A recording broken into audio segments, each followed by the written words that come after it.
Iniciamos de esta forma la segunda parte de este seminario. Como lo habíamos adelantado, en este segundo bloque escucharemos los comentarios y análisis de dos reconocidos expertos nacionales. Queremos excusar a la académica de la Universidad Central, María Esther Férez, que estaba contemplada para este seminario como panelista, pero por razones médicas de última hora no pudo estar con nosotros. En el panel está el profesor Lazandari y también dos personas muy importantes, el ministro de la Corte Suprema e integrante de la Sala Laboral del máximo tribunal del país, don Carlos Cerda Fernández, y también el profesor de la Universidad Diego Portales, José Luis Ugarte. Dejo en primer lugar al académico de la Universidad Diego Portales, José Luis Ugarte. Parto dando las gracias por la invitación. Para mí es especialmente grato estar aquí. Me puse esta chaqueta, cosa excepcional para los que me conocen, por el momento y la solemnidad y por el tema, ¿no? Y tengo que partir diciendo que el tema para variar entendí mal las instrucciones, digamos, porque venía a hablar de eficacia horizontal de los derechos fundamentales y veo que no hemos ido por el camino del derecho colectivo del trabajo, cosa que para mí no hay ningún problema. Lo que pasa es que corremos el riesgo que me ponga a hablar de la reforma laboral y eso va a ser dramático ya no quedan autoridades de gobierno y por lo tanto podría ser, pero hablemoslo más adelante, veamos cómo debatimos esto. Voy a tratar de hacer una unión entre la eficacia directa de los derechos, que es el título que se nos invitó a conversar, y el derecho colectivo, pero un poco hacia el final. Si uno mira, lo primero que uno podría decir es que ya hay un corpus consolidado sobre la eficacia de los derechos fundamentales en la Constitución y en el derecho en general. Y además que ese corpus consolidado tiene especial importancia para el derecho del trabajo. ¿Qué es ese corpus? Digo, un cuerpo que ya no se discute en nuestra comunidad. Ya no hay controversia sobre esto. Y pasa por sostener las siguientes cuestiones. Lo primero, se sostiene que la Constitución tiene normas que vinculan jurídicamente, o sea, la Constitución no es una suerte de programa que no tiene eficacia. Esta es una cuestión ya prácticamente indiscutible. La segunda es que los derechos que se establecen en esas normas son derechos vinculantes, eso es lo que llamamos normalmente eficacia de estos derechos. Y lo tercero es que además esos derechos tienen eficacia entre particulares. O sea, a diferencia de lo que sostuvo originalmente, que eran derechos contra el Estado, lo que ha ocurrido en este tiempo, en este avance de la cultura jurídica internacional, es sostener que estos derechos vinculan a los particulares. Por lo tanto, en las relaciones negociales privadas hay aplicación de estos derechos, digamos. Y lo cuarto para el caso chileno, es que estos derechos se han hecho justiciables en nuestra comunidad en particular a través de la denominada acción de tutela. Y que esa acción opone al juez del trabajo en situación de aplicación, en mi opinión, directa de la Constitución. Todas estas afirmaciones, en mi opinión, ya son incontrovertibles en nuestra comunidad. Este es el corpus sólido, digamos. Esta es la consecuencia de la incorporación de esta idea de los derechos fundamentales y su eficacia en los últimos años. La pregunta que uno puede hacerse para que esta charla no sea algo tan tradicional, digamos, es ¿y esto qué importa? Digamos? ¿Qué importancia, qué lectura se puede hacer de todo esto, digamos, de lo que acabo de señalar como corpus básico sobre el tema? Yo diría, lo voy a mostrar en tres cuestiones, digamos. Lo primero es la importancia para el derecho en general. ¿Qué importancia tiene para el derecho en su conjunto que los derechos fundamentales se ejerzan también entre particulares? Lo segundo, ¿qué importancia tiene para el derecho del trabajo en particular? Y hacia el final, bueno, no tengo tanto tiempo, ¿cuál es la importancia para el derecho del trabajo chileno? Ese va a ser el recorrido breve que voy a hacer sobre esto. ¿Qué importancia tuvo, en primer lugar, para el derecho en general la idea de la eficacia horizontal? La idea de eficacia horizontal vino a romper el paradigma liberal sobre los derechos fundamentales. Los derechos fundamentales fueron construidos originalmente sobre el paradigma liberal, que era que el único agente peligroso para estos derechos era el Estado. El Estado era el leviatán que había que cuidar porque concentrado en él el poder, eso podía generar problemas Este es el origen de los derechos fundamentales. La justificación liberal de los derechos fundamentales es el control al poder. Esto tiene importancia para lo laboral, digamos. Reconocer este origen. Lo que pasa es que los liberales veían el poder solo en el Estado. Por lo tanto, cuando comenzaba la sociedad civil, como llamaba la doctrina laboral del siglo XIX, ahí no había ya poder. Ahí lo que había era autonomía entre particulares, digamos. Lo que va a ocurrir con la idea de la eficacia horizontal, que es en el fondo un subproducto de la constitucionalización del derecho, lo que va a ocurrir a partir de la Segunda Guerra Mundial, después de la Segunda Guerra Mundial, lo que va a ocurrir es que desde la idea alemana de la eficacia horizontal se va a poner en el tapete que los problemas de poder no solo son los problemas del Estado con sus ciudadanos, también hay poder fuera del Estado. Y porque hay poder fuera del Estado, entonces hay problemas de derechos fundamentales donde el Estado no interviene. Y esos problemas de derechos fundamentales donde el Estado no interviene es la idea que pretende cubrir la doctrina de la eficacia horizontal de estos derechos fundamentales. Un dato interesante para que lo conozcan, el origen de esa doctrina, en términos, digamos, casi concretos, es una sentencia en materia laboral. Es un caso alemán del año 48, donde se discutía, habían despedido una enfermera en un hospital porque había contraído matrimonio, y eso había sido establecido en el contrato como causal de despido. Y la Corte Alemana del Trabajo se encontró con el problema que el empleador argumentaba que eso había sido bajo el fruto de la autonomía de la voluntad y que no estando prohibido en la ley, el pacto era válido. El Tribunal Federal Alemán entonces considera que esa argumentación es insostenible si uno entiende que los derechos que están en la Constitución, en el caso alemán particularmente el derecho a la libre personalidad, supone un grado de autonomía en la gestión de la vida, de privacidad, diríamos en nuestros términos más continentales, que pueden ser vulnerados por los contratos de trabajo. En esa sentencia comienza a germinar la idea que entre particulares tenemos problemas de derechos fundamentales. Por lo tanto, fíjense, una de las cuestiones relevantes para el derecho en general de esta idea es que expone que nuestros problemas de poder no solo tienen que ver con el Estado. No, un debate interesante sería, casi uno podría plantearlo en estos términos, ya parece que el Estado no es un problema. Ya parece que cada vez los problemas son entre particulares, sobre todo en particulares que concentran, como en sociedades como las nuestras, cada vez más poder. Ya parece haber ciertos particulares, la empresa en mi opinión es uno de esos casos, ya voy a eso, donde se concentra un poder cada vez más relevante. Y ahí viene la segunda cuestión. Si esta idea fue relevante para el derecho, ¿qué relevancia tuvo para el derecho del trabajo en particular? Y ahí la respuesta cae como de cajón, ¿no? De acuerdo a lo que ya he señalado. Si la relación laboral es, por definición, una relación de poder, entonces están aquí puestas todas las condiciones para que esta sea una relación donde haya tensión con los derechos fundamentales del trabajador. O sea, fíjense, si la eficacia horizontal abrió el horizonte al poder no estatal, un ejemplo paradigmático de eso es la relación laboral. Ahí hay una cita de Sinsheimer, ¿no? El gran laboralista inglés, alemán-inglés, digamos, donde él decía, la empresa es un poder en sí mismo. Lo escribía en la década del 50, digamos. La empresa es un poder en sí mismo. Y yo lo digo de esta manera siempre, ¿no? Los que aquí han estado en clase conmigo saben que pongo siempre esta es la posición, ¿no? Lo primero que se le enseña al estudiante de Derecho del Trabajo, el primer día de clase, es la subordinación del trabajador. El trabajador está subordinado, no en términos económicos, cuidado con la caricatura, no se trata que el trabajador es un pobre económicamente, el empleador rico, es una caricatura, digamos, no es la del derecho del trabajo. El derecho del trabajo parte sobre la base de la desigualdad de poder, digamos. De hecho, el derecho del trabajo consolida esa desigualdad. Al estudiante se le enseña ya en la segunda clase, bueno, si alumno mío o no, eso le va a pasar como en la 10ª clase, se le enseña el poder disciplinario.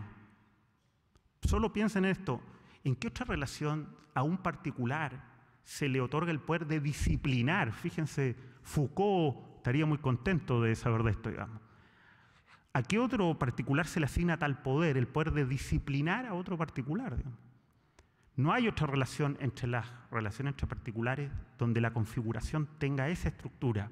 Por eso que la relación laboral es un escenario institucional, jurídico, perfecto para esto. Una posibilidad es que debatamos, no tenemos tiempo, pero lo planteo, si ese poder ha disminuido o aumentado, digamos. La sociología del trabajo tiene un arduo debate, digamos. Todos tienden a pensar que el poder ha ido incrementándose y no disminuyendo, digamos. Hay una suerte de discurso, una idea como que ya las relaciones laborales no son esta estructura de poder entre el empleador y el trabajador, sino que la cancha se ha emparejado, hay una suerte de relación horizontal. En mi opinión, eso es no conocer nada de la relación laboral. Lo que ha ido ocurriendo con el desarrollo del capitalismo fordista al capitalismo post-fordista es todo lo contrario. Las empresas tienen más poder que nunca, en varias dimensiones. Primero, el poder jurídico propiamente tal. El caso del derecho chileno es notable. Digamos. Un empleador puede contratar a un trabajador en todas las modalidades contractuales posibles de flexibilidad. Digamos. ¿Qué posición de equilibrio tiene un trabajador que está contratado a plazo y que sabe que la renovación de ese contrato depende de que sea, entre comillas, un trabajador disciplinado? Contratos por obra, subcontratación. El poder jurídico del empleador ha aumentado, no ha disminuido. Súmele el poder tecnológico. El sueño fordista. ¿Cuál era el sueño del fordismo? Controlar al trabajador en lo que hace. El fordismo clásico se inventó el reloj control, no la tarjeta, el taylorismo, ¿no? Bueno, resulta que hoy día el empleador ni siquiera necesita eso, tiene la capacidad tecnológica de controlar hasta el último, hasta el mínimo de los movimientos, digamos, hasta el tecleo más básico, digamos. Súmele el control cultural. El capitalismo ha sido muy inteligente, ¿no? Ha inventado lo que se llama la cultura de los valores, que en el fondo involucrar al trabajador en su propio control. Ya no se muestra el control como un inspector que se pasea buscando al trabajador que está fallando. El propio trabajador se ve involucrado en su control. Eso es lo que llamamos la cultura de los valores, ¿no? Manifestación paradigmática de eso es cambiarle el nombre al trabajador por colaborador, lo hemos hablado alguna vez, ¿no? Y la gente ya no habla de despido, se habla de desvinculación, como la amistad que se terminó, digamos, una cosa de esta manera. Cuidado que esos paradigmas culturales tienen influencia en nuestro debate. Fíjense que en la reforma laboral, una nota al pie de página, ese discurso está muy presente, digamos. Los que somos partidarios de un derecho a huelga como derecho fundamental, como lo dijo Andrea, somos tratados de personas que nos gusta el conflicto prácticamente. No entendemos la empresa moderna, que es una empresa de colaboradores, no de trabajadores. Bueno, todo ese tipo de paradigmas culturales construidos con un sentido obvio ideológico ejercen o acrecientan la situación de subordinación del trabajador. Por eso que la idea de eficacia horizontal le ha permitido al derecho del trabajo ampliar su espacio de acción. El derecho del trabajo no solo se preocupa de las remuneraciones y de los salarios, el derecho del trabajo se preocupa del ejercicio del poder. Y en la relación laboral hay estructuralmente ese poder. Lo que ocurre entonces es que el derecho del trabajo debe hacerse cargo de cómo se controla a ese poder estructuralmente construido en sociedades como las nuestras. Por eso que el derecho del trabajo ha recibido bien, digamos. Sería interesante algún día discutir entre civilista y laboralista. Mientras los civilistas miran con desconfianza esta idea de la eficacia horizontal, con desconfianza. Dicen que esto viene a alterar el principio canónico del derecho civil, que es la autonomía individual, digamos. Los laboralistas, fíjense, no solo en Chile, en todo el mundo, han tenido una recepción, digamos, afectuosa a esta idea de la eficacia horizontal. Son una técnica de limitación del poder que permite al derecho del trabajo poner en la esencia de la relación laboral el poder. Una cosa interesante, fíjense, un poco el choque cultural de escuchar a alguien como Andrea, ¿no? Esto de que no haya leyes nos parece simplemente invivible, digamos. Para el abogado chileno, que no hayan leyes que digan el plazo de 3 días para 2 días para presentar tal documento, eso es invivible, digamos. Bueno, un choque cultural tiene que ver también con la idea que la hegemonía neoliberal nos ha dado a entender, o han querido darnos a entender, que lo laboral es el intercambio salarial en el mercado, digamos. Todo esto que he dicho yo es palabrería, diría un neoliberal promedio, digamos. El autor del plan laboral diría eso, esto es corazones sangrantes, dice en su libro La Revolución Laboral, José Piña. Dice que él se encontró cuando redactó el plan laboral con abogados laboralistas y les pone este título, lo pueden ver en el libro, corazones sangrantes, digamos, inflamados de discurso, dice. Si la relación laboral, dice Piñera, es intercambio, salario por trabajo. Ese es el problema laboral. Lo interesante de la eficacia horizontal es que desmitifica esa concepción. Si hay problema de derechos fundamentales, no es por salario, es porque el trabajo involucra personalmente al trabajador.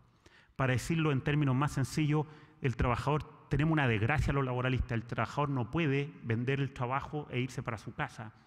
Necesariamente acompaña lo que vende. Y como acompaña lo que vende, se involucra en la empresa. Desde ese momento surge el fenómeno del poder y de los problemas de derechos fundamentales que nos preocupan en esta explicación, ¿no? Y por último, ¿qué importancia tiene esta idea para el derecho laboral chileno, digamos? Yo creo que esto es lo más obvio, todos los que están en esta sala saben, que yo lo puse una vez en estos términos en un artículo antiguo, y puse el derecho laboral chileno pasó de erizo a zorro, dije en un artículo de doctrina, digamos, de una revista del sur. ¿Qué quería decir con lo de erizo a zorro? De un derecho completamente ensimismado en lo salarial, el derecho al trabajo se abrió a la dimensión del poder. Y entonces los tribunales hemos visto casos que no tienen que ver con el dinero en relación al trabajo. El derecho del trabajo chileno amplió su horizonte desde la dimensión patrimonial de la relación laboral a la dimensión moral de la relación laboral. Incluso podríamos decir, eso está por verse, a la dimensión política de la relación de trabajo. Por eso, fíjense, que si uno lo mira en el pasado, en Chile tuvo tanto éxito, ya veremos si eso es correcto, la idea de ciudadanía en la empresa. El trabajador deja de ser el simple vendedor de trabajo y se transforma en ciudadano. Todo eso de la mano de la eficacia horizontal. En términos concretos, a través de la incorporación en nuestro sistema legal de la acción de tutela. Y aquí, permítanme decirlo de esta manera, digamos. La acción de tutela terminó siendo el vehículo a través del cual la eficacia horizontal se hizo realidad en nuestro sistema legal, digamos. No es el momento, no tenemos tiempo. Yo creo que la acción de tutela es lejos la mejor acción, el mejor ejemplo en nuestro sistema, en nuestro derecho nacional, de esa idea, digamos, de la eficacia horizontal y directa de los derechos fundamentales. Y en este punto, la pregunta es entonces qué balance puede hacerse de esa idea de la eficacia horizontal para el derecho laboral chileno, digamos. Este paso de el trabajador a secas, cuyo problema era que le pagaran, a los problemas de la dimensión moral del ciudadano, digamos. Oiga, tráteme como ciudadano en base a la idea de la dignidad. Fíjense que si uno mira el resultado, el balance que uno puede hacer, es un resultado que lo voy a explicar de esta manera, digamos. Primero, la incorporación de la acción de tutela genera un espacio ampliamente positivo. Nadie en esta sala podría decir, yo supongo, que la acción de tutela no ha sido un aporte relevante para el derecho chileno, digamos. Uno podría decir, lo voy a poner en términos casi enológicos, es un vino con un sabor agradable, digamos, un dulzor agradable. Cuidado, no es perfecto, digamos. Tiene cosas pendientes, digamos. La acción de tutela tiene un par de cosas pendientes que las puedo mencionar brevemente. La eficacia horizontal vía acción de tutela tiene algunos puntos pendientes, los menciono brevemente. Lo primero, una extraña situación, que es que no cubre lo precontractual, digamos. No parece coherente con un sistema jurídico comprometido con la eficacia horizontal que esos derechos solo comiencen a operar una vez que la relación laboral se ha constituido. Sobre todo en materia laboral, donde buena parte de las discriminaciones se da en la oferta de trabajo, digamos. Segundo, estoy echando a perder la propia fiesta que monté yo mismo, digamos. Es positivo, es un buen vino, digamos, tiene un buen sabor, pero tiene esto, digamos, pendiente. Lo segundo, tiene pendiente la idea de el despido, ¿no? ¿Es coherente con que se trata de derechos fundamentales, con que el despido que los lesiona termine en una indemnización tasada por el legislador? Si se trata de derechos fundamentales, ¿no parece ser que la solución tendría que ser la nulidad del despido y el reintegro del trabajador? Aquí hay jueces del trabajo y me imagino que estarán pensando de inmediato en la dimensión práctica del problema, ¿no? ¿Quién va a reinstalar a ese trabajador en ese lugar? Pero Dejémoslo de lado por un momento nada más, solo en términos conceptuales, digamos. Si un trabajador ha sido discriminado en el despido, la única coherencia posible para estar a la altura de lo que los derechos fundamentales exigen es que se reintegre, digamos. O al menos, para resolver el problema práctico, que tenga la opción para decidir, digamos. Que es una opción que a todo esto en nuestro derecho existe, digamos, en alguna hipótesis. Lo que no parece coherente es que la solución general sea una indemnización, porque entonces se viene en términos prácticos a convalidar la lesión del derecho, digamos. Y en tercer lugar, fíjense, me parece que es interesante un punto pendiente de esta acción, de esta eficacia horizontal en términos laborales. Me parece que el mejor costado de la acción no se ha mostrado, digamos. ¿Cuál es la mejor, si uno mira la acción de tutela, cuál es la mejor luz de esa acción? Que esa acción se ejerza durante la relación laboral para detener vulneraciones que se están produciendo en la relación laboral. Es ahí donde opera como límite del poder, digamos. Bueno, si uno mira los efectos prácticos, esta acción, en casi la mayoría de sus casos, abrumadoramente es una acción de indemnización al término de la relación laboral. La pregunta es, ¿por qué ocurre eso, digamos? Y eso me permite pasar con cierta coherencia al tema final, digamos. Eso pasa porque el actor relevante para que eso ocurriera, que es el sindicato, está ausente, digamos. La acción de tutela no puede dar su mejor versión de sí porque no tenemos sindicato, digamos. Tenemos unos pocos sindicatos y esos pocos tienen poco poder, digamos. Difícilmente se entrometen en el camino de la acción de tutela. Cuando digo pocos, digo poco, digamos. O sea, probablemente el 90% de los trabajadores chilenos no tiene ese sindicato que ejerce esa acción, digamos. El otro día conocíamos por la prensa el caso de una empresa que sometía a sus trabajadores a un escáner, ¿no? Que si uno miraba la imagen era una invasión obvia a la intimidad de los trabajadores. Esos son de los pocos casos donde un sindicato ponía luz sobre la acción. No había ningún despedido, por decirlo así. No había una indemnización de 6 a 11 meses por discutir. Lo que había era cómo el derecho le responde a ciudadanos que están viendo afectados sus derechos.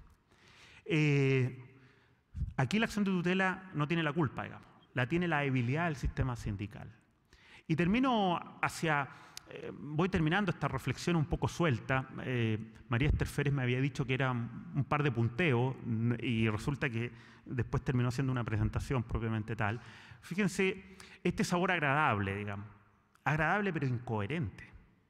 Y ahora voy a este punto, digamos. El sabor que nos deja la eficacia horizontal en materia laboral es agradable cuando hablamos de lo que la doctrina llama los derechos fundamentales inespecíficos. O sea, que esos derechos que tiene el trabajador como ciudadano en general.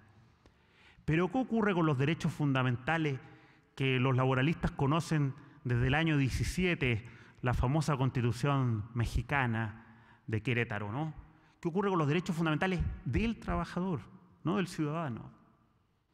Ahí el balance, voy a decirlo en términos enológicos, tiene un sabor dulce pero con nota amarga al final, dirían, ¿no?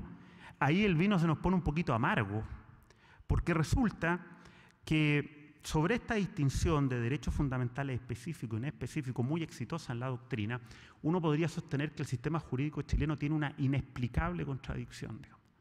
Ha decidido proteger el costado inespecífico, que es el de los ciudadanos, con una acción que, en términos generales, todos entenderíamos una protección robusta, con todos los problemas que ya señalé. Sin embargo, ha olvidado completamente la dimensión de esos derechos, que es la propiamente laboral. La pregunta es, ¿esto es relevante? En mi opinión, esto es muy relevante, porque los derechos fundamentales inespecíficos solo buscan crear espacios de inmunidad al poder del empleador. No tienen pretensión de equilibrio, digamos.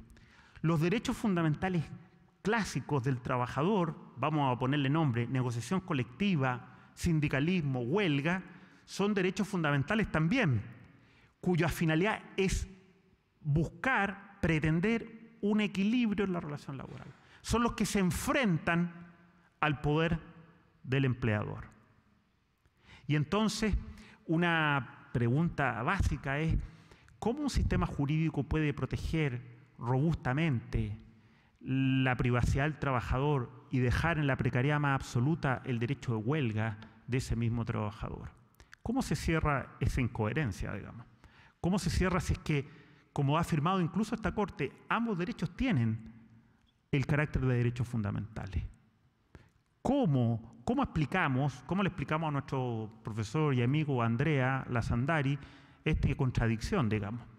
Que mientras el trabajador puede apelar a la privacidad y que incluso si le toca un juez empoderado, digamos, va a tener medidas de reparación, no solo materiales, morales, simbólicas, resulta que cuando va a ejercer la huelga, según la lectura dominante, equivocada en mi opinión, pero dominante, solo tiene derecho fundamental a la huelga 5 días, cada 3 años y bajo condiciones estrictas, que el proyecto de reforma la hace más estricta aún.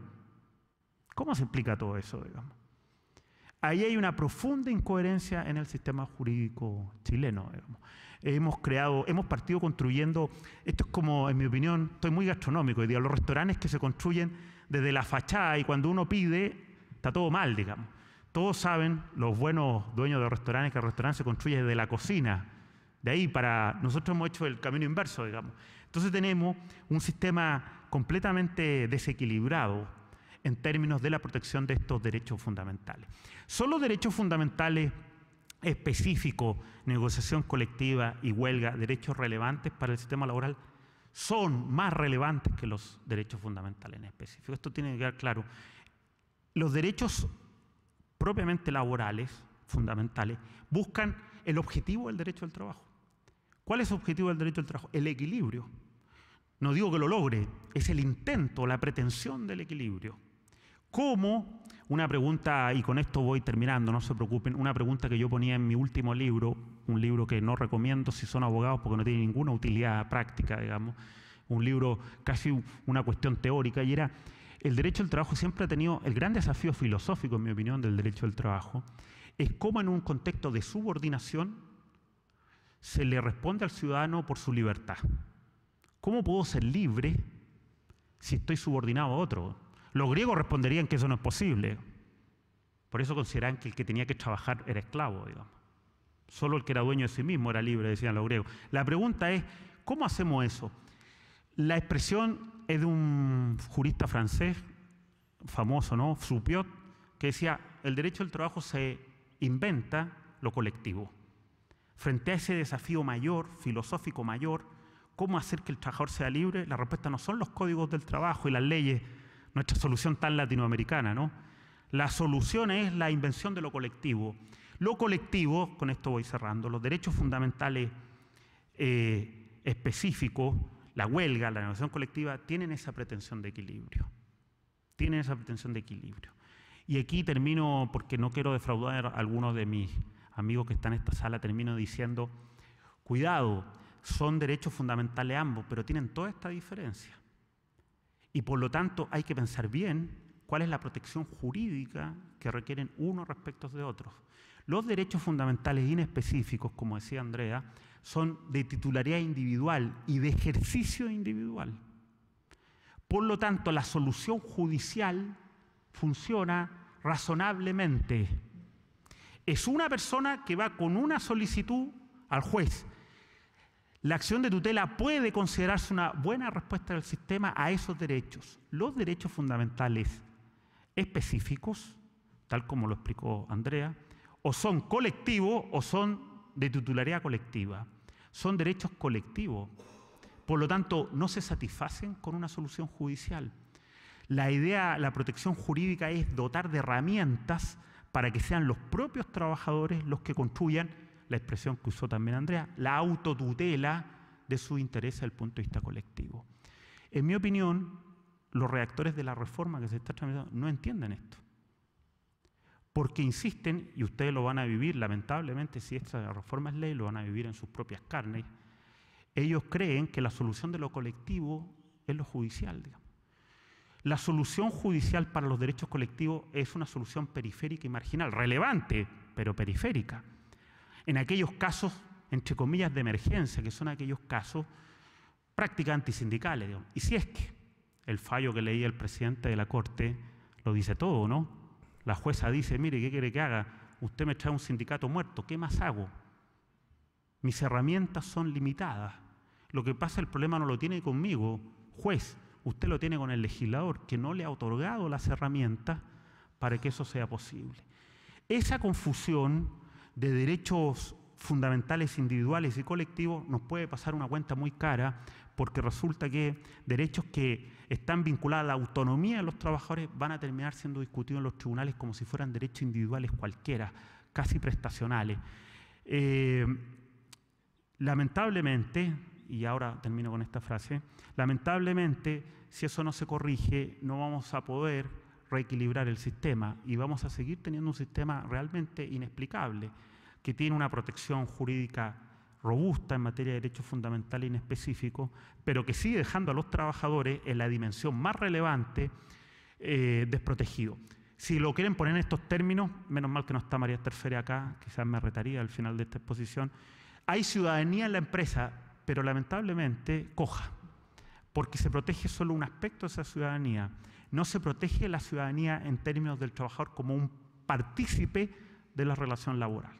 No hay pretensión de equilibrio en el derecho chileno.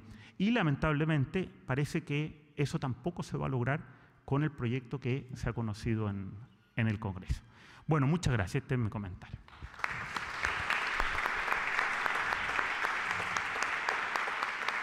Agradecemos al profesor Ugarte. Sin más tiempo, dejamos entonces al ministro de la Corte Suprema e integrante también de la Sala Laboral, don Carlos Cerda Fernández. Cuando uno participa de audiencias como esta, bueno, uno se siente cómodo, porque parece que todo lo que se escucha es lugar común, ¿no? De alguna manera, nuestro quehacer tiene que ver justamente con el mundo del trabajo. No sé si haya alguien en el mundo que no tenga que ver con el trabajo, pero cuando digo con el mundo del trabajo es sus regulaciones, digamos, ¿no? Y eso es lo que en realidad nos une hoy día aquí. Entonces, eso mismo, la constatación de eso que yo creo que es una realidad, a lo mejor la estoy captando muy erradamente, es lo que va a motivar mis comentarios. Y utilizo para ello dos contenidos escuchados, uno al profesor Lazandari y otro al profesor Ugarte. Y yo no me atrevo a decirle Andrea porque lo acabo de conocer. Además, usted... ¿Sí? ¿Está bien, Andrea? Sí. Lo que pasa es que si digo Andrea, es femenino. Mi compañera de sala, Andrea Muñoz, puede confundirse. En Italia, como por el derecho sindical y la ley, Andrea es masculino. Ah, ya, está bien, está bien. Bien, gracias por esa licencia, profesor. El profesor Lazandari nos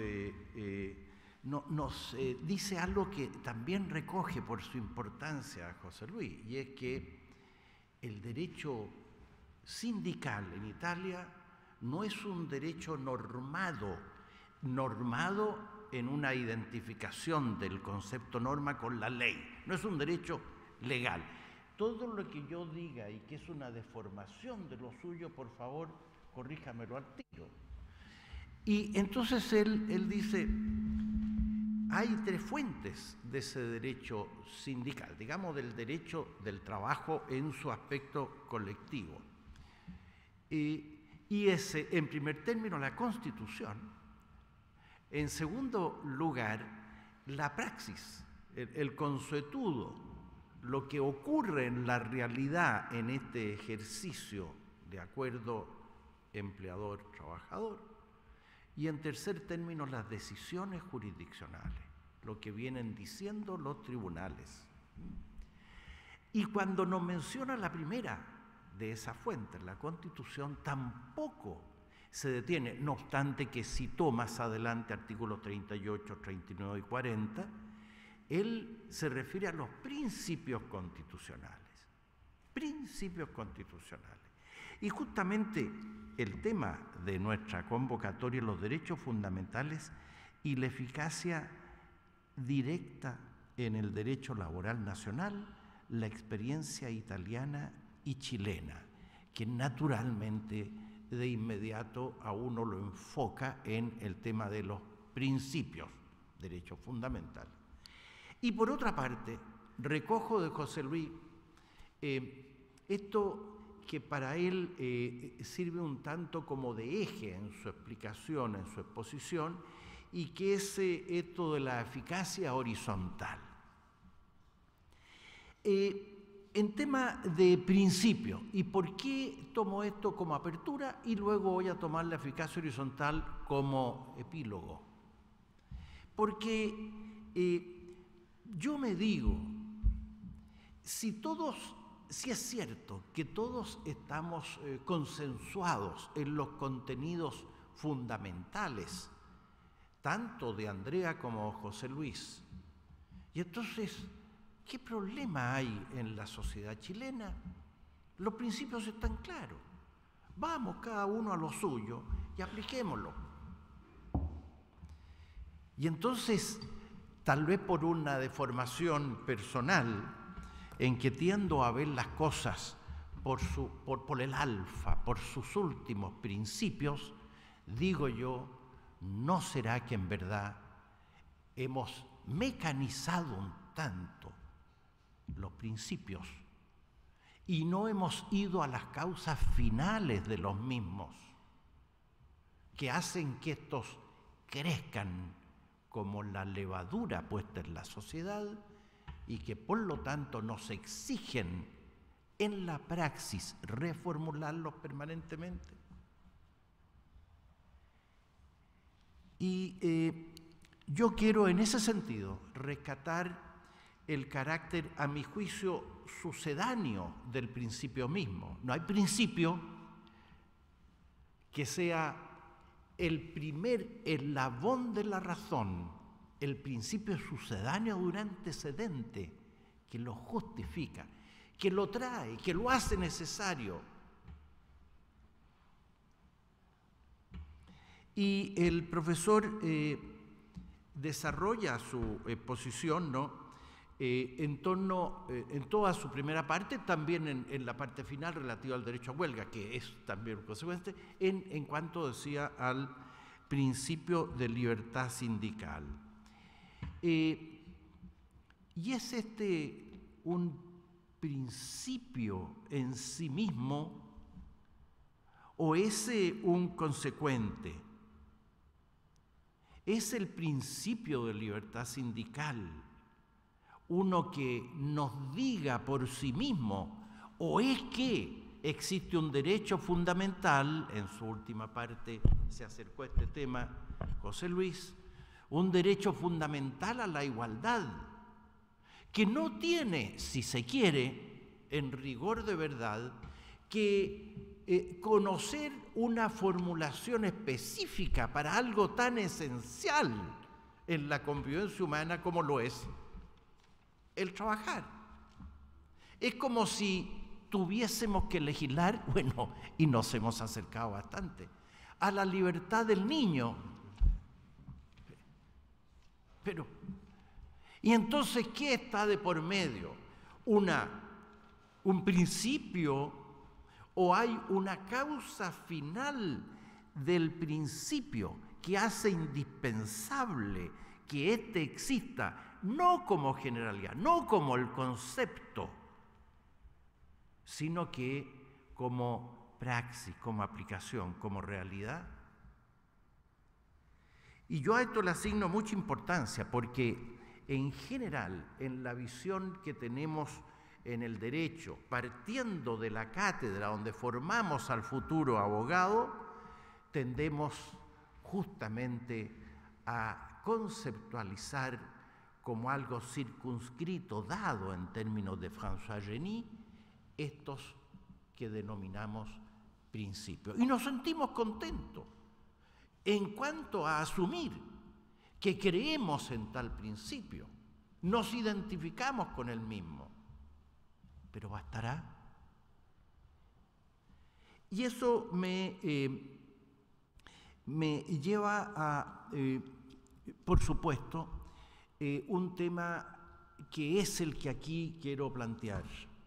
No es uno de reformas políticas, es un tema de cultura democrática.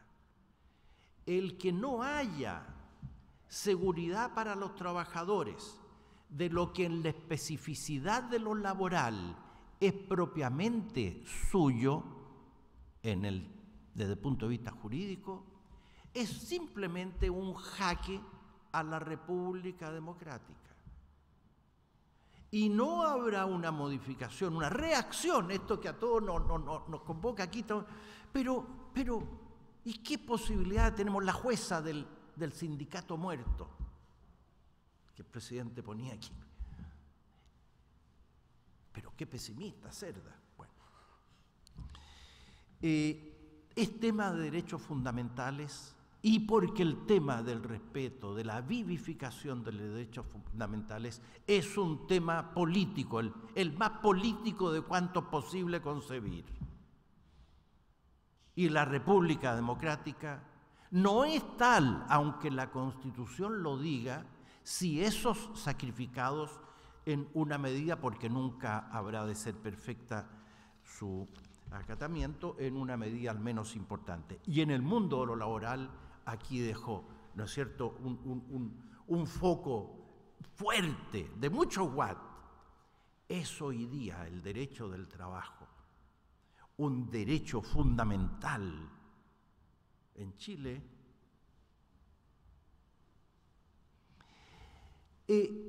me ayuda a caminar en esto, es que soy tan latero, oye, pero es que hay una, en esto, yo veo que realidad y razón caminan juntas.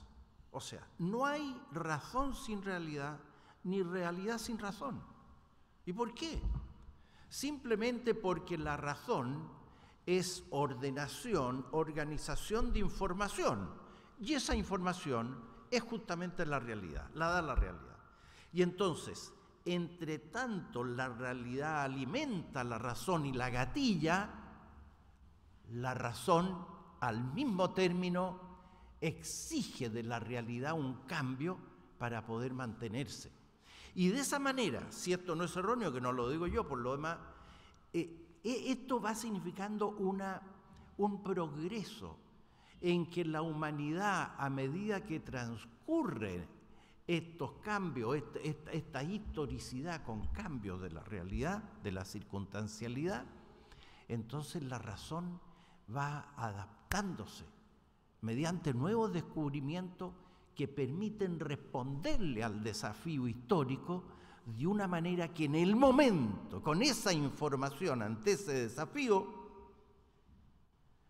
es una conclusión. Es una conclusión, la razón conduce a conclusiones que pretenden recoger la verdad.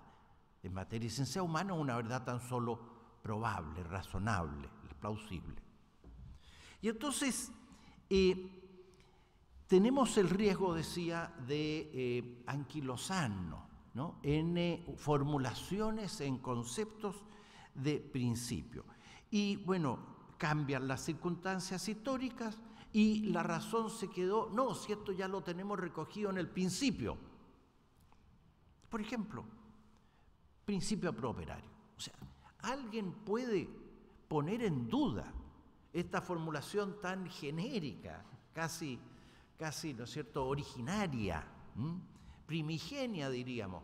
Porque el derecho del trabajo no existiría, en verdad, si no, es un derecho foral, ¿no?, si no tuviese esa razón del prooperario, que encuentra su fuente histórica, realidad, en lo que en parte nos señaló el presidente al introducir este seminario y José Luis con posterioridad, y más específicamente en Italia, lo que Andrea nos regalaba con su tan enriquecedora intervención. Pero el principio, claro, prooperario lo concebimos todo como uno destinado a defender, proteger, amparar al trabajador. Pero hoy día, en realidad, por eso me pego salto al tiro, porque es tan fascinante este tema que si yo voy digregando cada cosa que puse aquí, estamos hasta medianoche. Y ustedes tenían que decir mucho más cosas interesantes que yo, entonces no tiene sentido que yo... Pero esto es actualmente, ¿no es cierto?, corren vientos de supeditar. Ya hay sectores importantes que lo asumen con total seguridad, en supeditar esta especial tuición jurídica del trabajo y el trabajador a la eficacia del sistema productivo. No creo que sea novedoso, ya está dicho por lo demás hoy día, ¿no es cierto? Y entonces, en Chile, el empresario, ante una reforma laboral principalmente focalizada en tirar la carreta en lo que hace al derecho sindical, entonces dice, sí, yo estoy de acuerdo, por supuesto, pero siempre que no me afecte a la empresa. Pues, ¿y eso qué significa? ¿Dónde queda esa libertad? Y entonces se va generando, a lo mejor, si es que fuese cierto, ¿no?, que en el subconsciente colectivo se asocia o comienza a asociar este leitmotiv del crecimiento a la seguridad del capital, entonces el mundo del trabajador queda de suyo postergado. No tiene otra salida, que por lo menos yo no la capto, ¿no? Y entonces nada o poco vale la afirmación, mira el principio del poder operario. El desafío permanente exige remontarse a la causa final de los principios. Y entonces quedamos en situación de lo que decía Andrea casi al finalizar. El método no nos satisface. Criticaba, no el método, el modelo. El modelo. ¿A partir de qué critica el modelo? De una realidad en la que él está inmerso y que conoce porque le llega.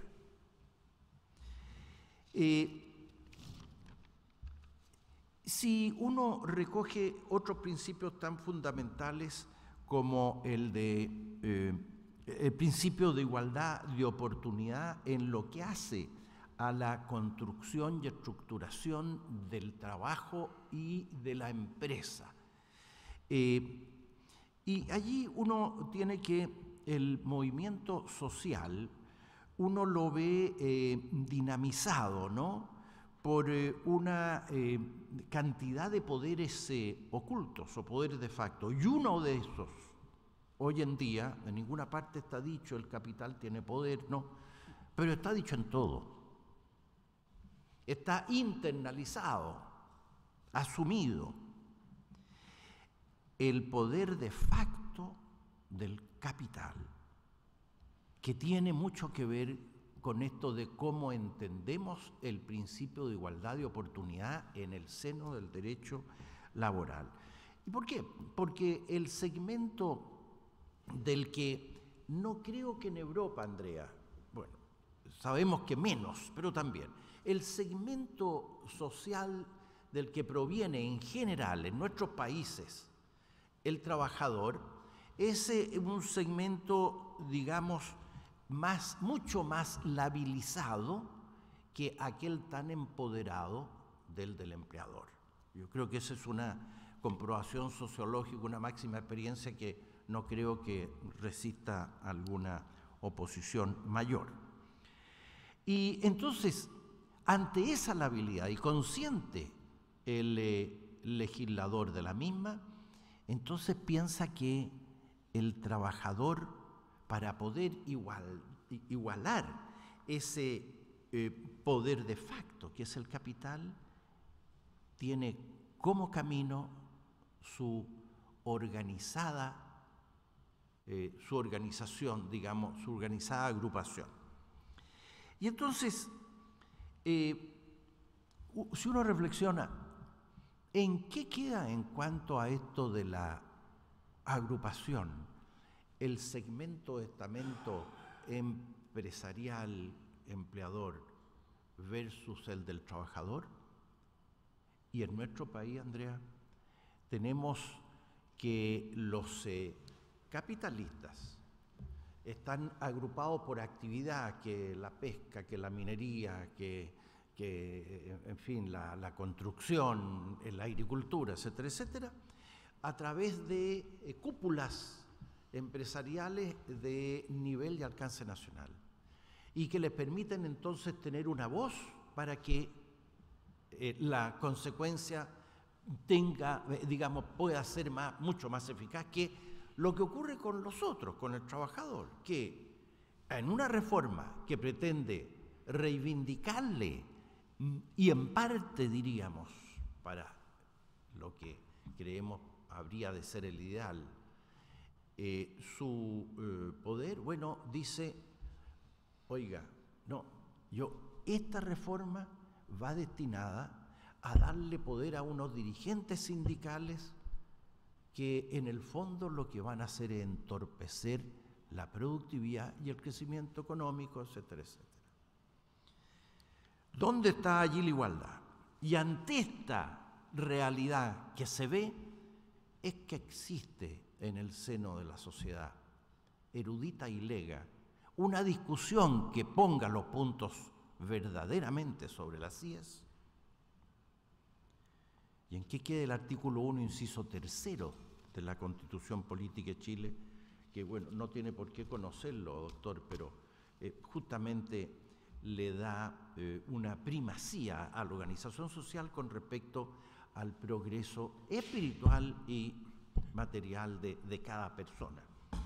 Además de un inciso 3 que habla de su inserción social, de tal manera que si uno relaciona todo el contenido de esa norma, uno dice, bien, el trabajo es el camino de inserción social a través del cual el progreso, el crecimiento personal ha de darse. El principio de la organización del proceso productivo. Recién nos hablaba José Luis de la subordinación. ¿Sí? Y yo veo que cuando hablamos de estos temas, los especialistas, yo no soy especialista, pero digamos, especialista aplicador, claro, más que tú, y que tú. Eso es un leitmotiv. Es decir, el empresario, el empleador es el dueño prácticamente, en verdad, en Chile en la realidad lo es, pero es el organizador, él es el director, él tutela lo que aquí pasa.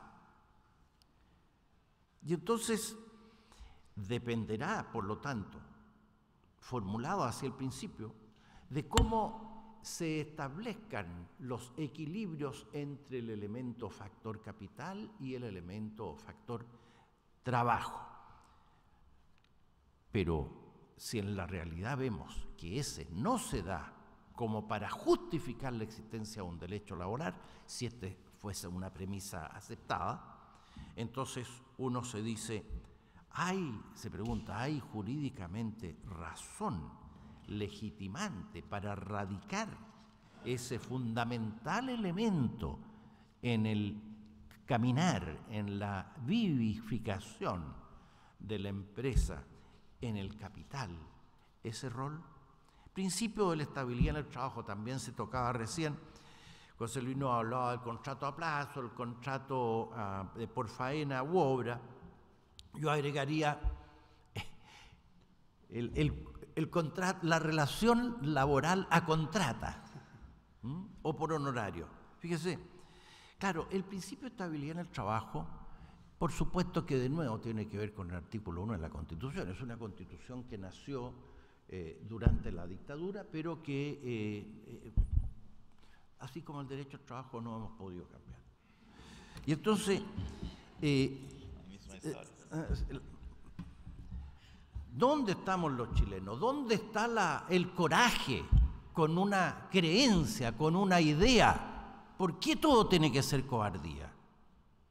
Porque aquí no podemos decir lo que se piensa. Y yo como juez, hoy día en la Corte Suprema digo, yo estoy aquí para defender al trabajador en la materia laboral, porque el derecho laboral es tutelar de la parte más débil.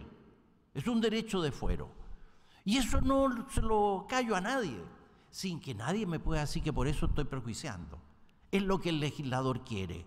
Él me entrega las normas del derecho del trabajo justamente para ello, para que estos principios, que en tanto cuanto principios uno apunta a su causa penal, están en los derechos fundamentales, por lo tanto nunca han de sacrificar, lesionar, perjudicar a la otra parte de la empresa, que es el capitalista. Eso no sería propio del derecho laboral. No se lo pretende así. Otra cosa es que en sectores de la sociedad se vea que cualquier innovación tendente a reforzar lo que es propio del derecho laboral es per se odiosa, persecutora. No hace falta argumentar más con respecto a que la seguridad en el empleo que está en el estatuto administrativo por el que se rigen los empleados públicos chilenos es fundamental justamente porque la pertenencia social, esa pertenencia social de que hablaron tanto como Heidegger, Desjardins, el mismo Ortega a través de su vitalismo, Mayhofer y otros. Es decir, yo soy en, con, por y para los demás. También está en la Biblia esto, ¿no? Por, en, para y con los demás.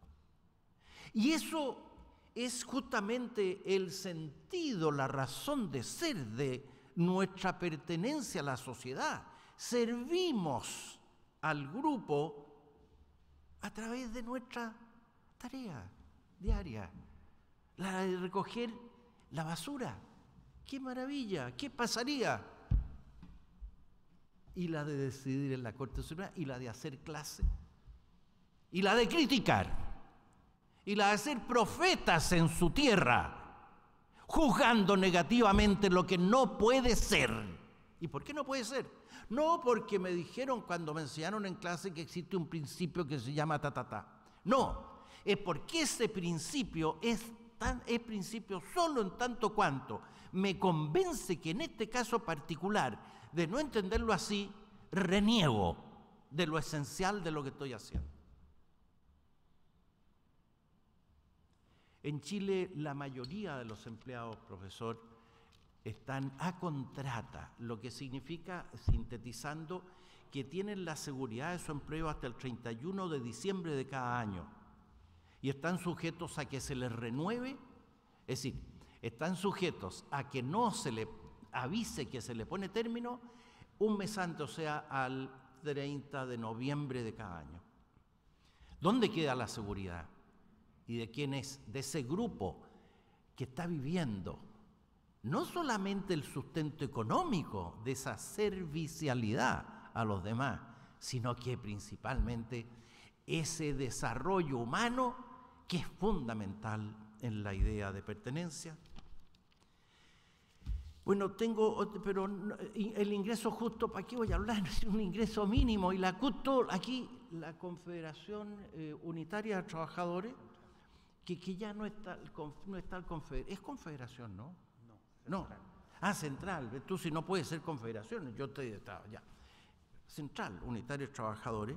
Bueno, pide ajustar, actualizar, responder a esto que yo decía, al avance de la realidad, los ingresos mínimos y bueno, pero se da algo que a todos nos parece, yo creo que es una premisa no, digamos, discutida, que no es suficiente para que un trabajador con la madre de sus hijos, y póngale 2 hijos, pueda sobrevivir de tal manera que pueda crecer. La calidad de vida ahí parece estar ausente. ¿Por qué? Porque se prefiere que en las estadísticas del Banco Mundial, del Banco Monetario Internacional y todo, estemos bien. Grecia. Bueno, yo voy concluyendo, dije que iba a llegar a lo que planteó José Luis. A mí me parece que es necesario revisar hoy en día la verdad o falsedad de algo que hace ya 20 años surgió en alguna tendencia filosófico-sociológica, que es esto de que el principio, si no se aplica, finita. O sea, el principio no es un concepto, no es el concepto de Savigny. El principio, si no se aplica, se dice, finita. El principio es como acto, como concreción, solo así lo es, no como idea. Si en Chile el trabajador no se sintiera real y efectivamente protegido, el título de estos derechos humanos y eficacia, entonces querría decir que los principios del derecho del trabajo simplemente no son. El principio deviene finado, terminado, nada. El sindicato murió. El ordenamiento jurídico no habría principiado. Pero esto no es pesimista, no es pesimista, a pesar que José Luis nos dice que este derecho del trabajo, el del moderno, no el del posmodernismo, arranca prácticamente de esa necesidad de una eficacia horizontal. ¿Por qué horizontal? Porque la vertical tenía un gran enemigo, ese leviatán que era el Estado. Pero claro, y hoy día no tenemos un monstruo muy superior al Estado de entonces, que es el sistema. Es que alguno de nosotros y alguno de nuestros pueblos puede liberarse de este sistema aplastante y que paradójicamente se llama el de la libertad. ¿Hay una libertad más opresiva?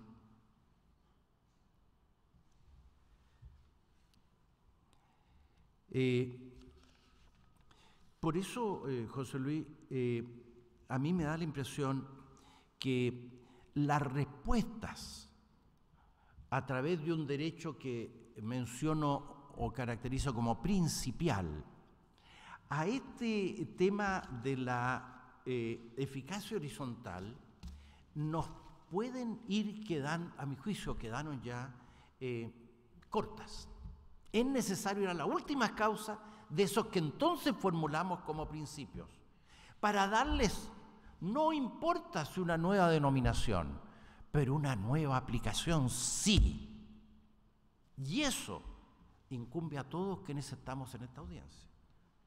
Que no solamente en lo que hagamos a nivel individual hemos de plasmar esta verdadera creencia, asunción, que mueve nuestras vidas, sino que al mismo tiempo debemos ser capaces de exportar esa creencia a través de mensajes que no teman decir lo que es necesario hablar. Yo tengo el privilegio y el honor de haber llegado recién a una Corte Suprema en que comparto una sala cuyos ministros, créanme, tienen la bandera de un derecho principial por excelencia y lo han ido exportando. Por eso no nos quedemos con el pesimismo que podría desprenderse de lo que he dicho, sino que entusiasmémonos, empapándonos con esa tarea cotidiana del justo laboral, que es una misión trascendente que debe hacernos feliz, aunque con conciencia de nuestras propias limitaciones personales y sistémicas.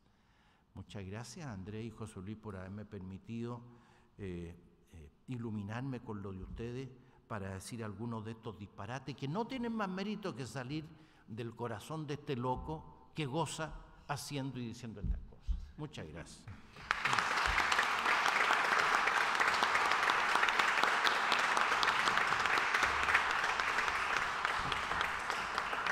Agradecemos al profesor Ugarte, al ministro Cerda e integramos nuevamente al profesor Lazandari a este panel.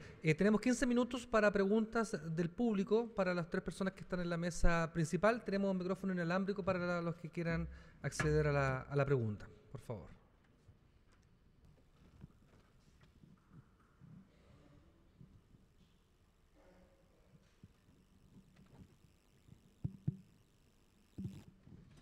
¿Alguna pregunta?